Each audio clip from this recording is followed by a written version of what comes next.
I'm Daisy Whitney, and this is the Bloodcast News Network, the only news source dedicated to bringing you all the news you need to exist in a world full of vampires, whether anyone believes you or not.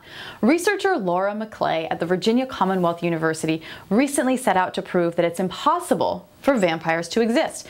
Using statistical methods, she modeled vampire populations on the assumptions that a vampire produces at least one other vampire during its existence and that vampires don't die easily. Now, under these conditions, she says the vampiric population would literally explode and there would be vampires everywhere in every nook and cranny of the world, maybe even in cupboards.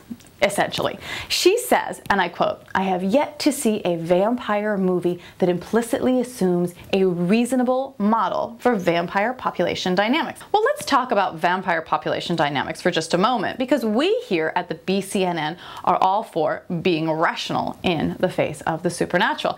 Now, as several commenters on her blog pointed out, and this is research that we know to be true here as well, there are a couple factors at play that one needs to consider. First, there are actually vampire laws in place that limit the number of vampires a vampire can create.